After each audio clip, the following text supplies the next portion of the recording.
Olá a todas e todos, eu sou Paula Martins Vicente e esse é o episódio de número 39 do Em Movimentos. Hoje teremos a importante fala de Liliane Garcês, que com sua experiência dentro da educação e das políticas públicas, nos provoca a pensar sobre as pessoas com deficiência dentro de uma perspectiva deslocada das questões restritas da medicina, colocando-as em uma visão das relações sociais.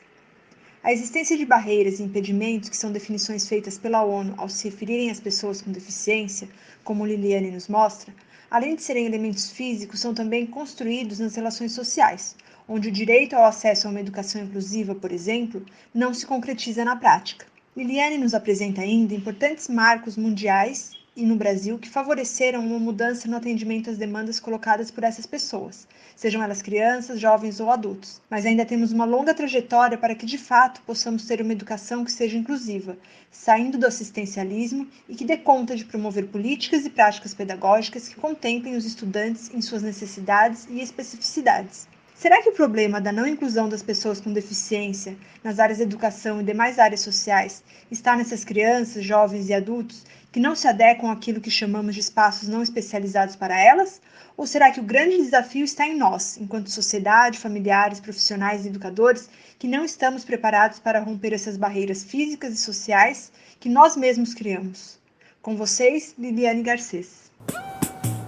Meu nome é Liliane Garcês, eu sou administradora pública, psicóloga, milito e trabalho na área da educação há mais de 25 anos. Atualmente, eu faço parte do Coletives, que é uma organização de profissionais formados em diferentes áreas do conhecimento que desenvolvem projetos colaborativos e inclusivos por apostarem numa educação que não deixa ninguém para trás. É justamente sobre direito à educação que eu vim falar um pouquinho com vocês nesse podcast. Pode parecer exagerado, mas foi necessário o estabelecimento de uma convenção sobre os direitos das pessoas com deficiência no ano de 2006 para que a questão dos estudantes com deficiência, a partir da perspectiva dos direitos humanos, ganhasse força mundial. No texto aprovado pela Assembleia Geral da ONU, a definição de pessoa com deficiência é descrita numa equação muito simples, mas muito potente, composta pelos termos barreiras e impedimentos. Diz a convenção: pessoas com deficiência são aquelas que têm impedimentos de longo prazo, de natureza física, mental, intelectual ou sensorial, os quais, em interação com diversas barreiras, podem obstruir sua participação plena e efetiva na sociedade em igualdade de condições com as demais pessoas. Esse deslocamento da centralidade da deficiência como uma questão biomédica, para sua compreensão a partir de uma perspectiva social, não é trivial. Ele possibilita hoje que a gente repense a questão da não garantia do direito à educação às pessoas com deficiência a partir da principal barreira que tem possibilitado tanto o acesso, como em muitos casos, negligenciado o direito à educação: a barreira atitudinal ou social. Não raro, quando pensamos que é direito de todas as crianças e adolescentes estarem na escola mais próxima à sua casa, fazemos de imediato, muitas vezes sem perceber, uma subtração desse público. E nos assossegamos com esse fato justamente pela existência de uma modalidade específica para essa parcela da população. Afinal, eles estão sendo especialmente cuidados, não é mesmo? Ocorre que a definição contemporânea de pessoa com deficiência, ao evidenciar seu caráter relacional, ela aponta para uma mudança substancial da própria concepção e modo de trabalho dessa modalidade. Hoje a gente tem clareza que nossos esforços devem ser direcionados à mudança do sistema educacional para que ele não deixe ninguém de fora e se torne cada vez mais inclusivo. Vale colocar que existe uma diferença substancial entre educação inclusiva e educação especial. Para explicar rapidamente essa diferença, é importante entender como a educação brasileira está organizada. Nosso país é uma federação composta pela União, pelos estados e pelos municípios.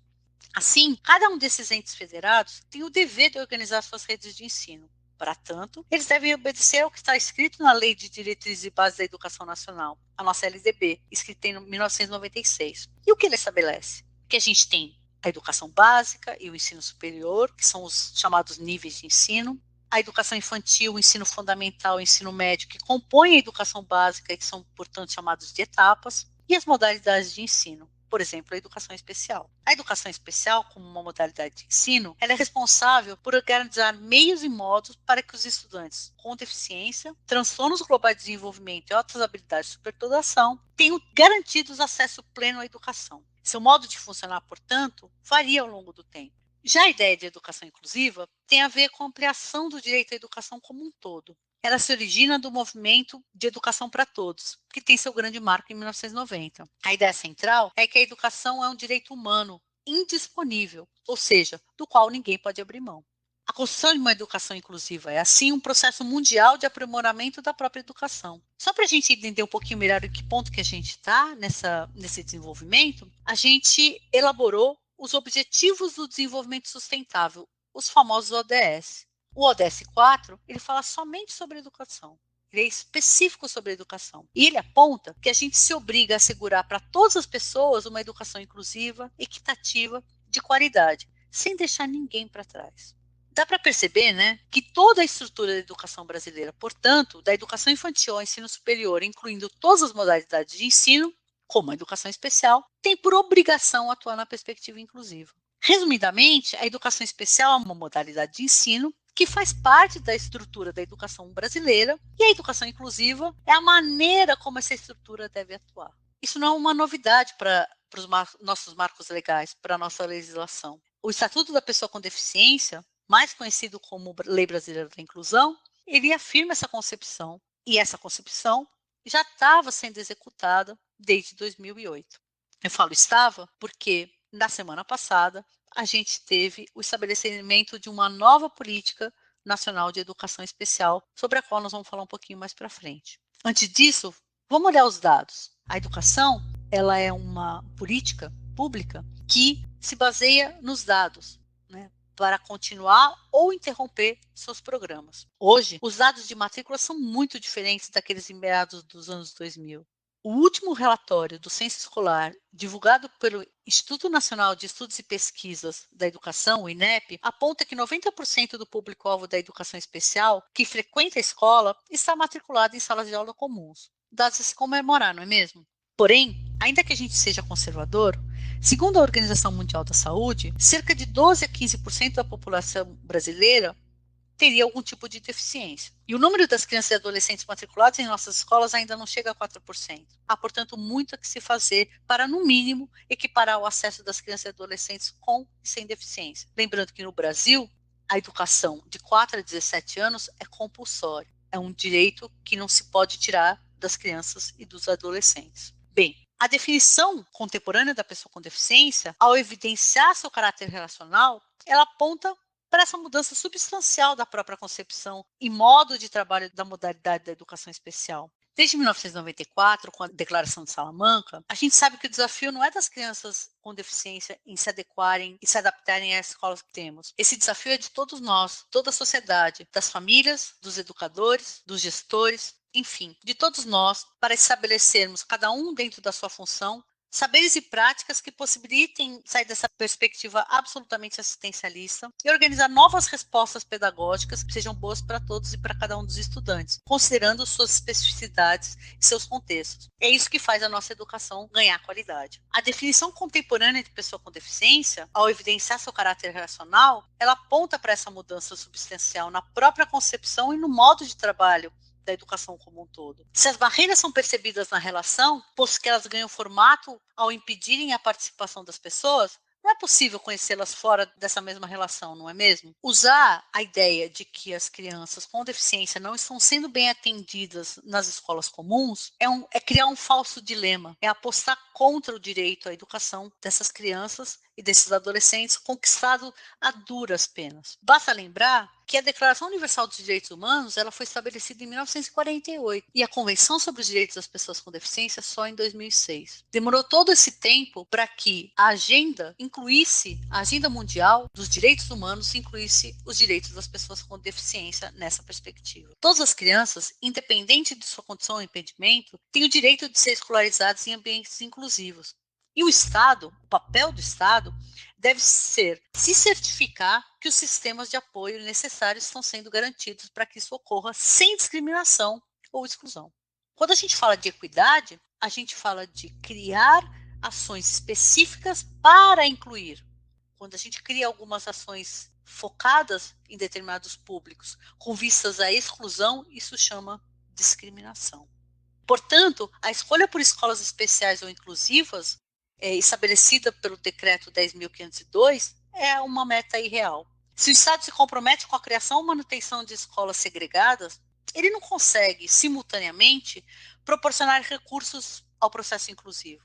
Na prática, portanto, os investimentos nas escolas especiais resultam em matrícula obrigatória nessas escolas e milita contra o princípio da inclusão estabelecido mundialmente.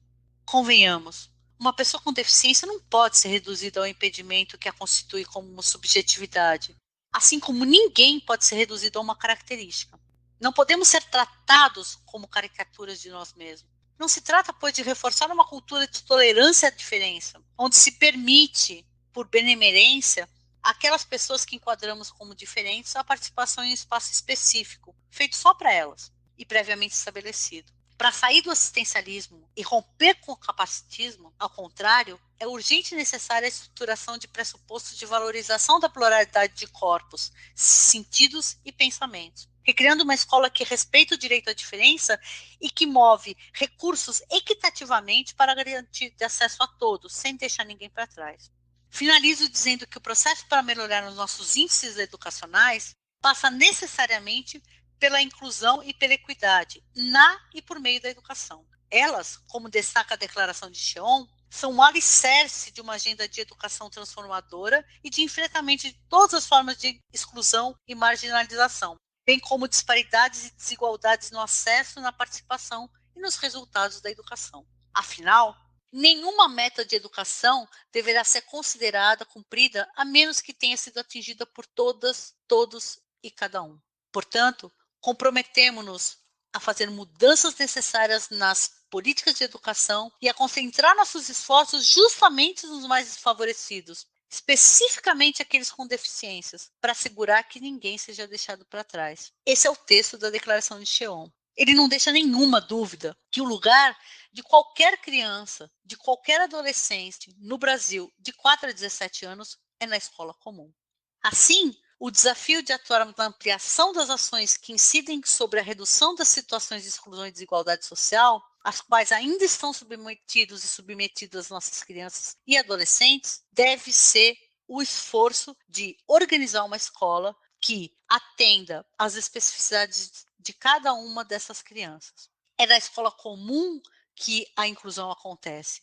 As escolas especiais, elas tiveram seu papel na história da nossa educação, mas agora elas não podem mais substituir a escolarização das crianças com deficiência, nem das crianças com transtornos globais de desenvolvimento. As escolas especiais, elas cumpriram um papel importante ao longo da história.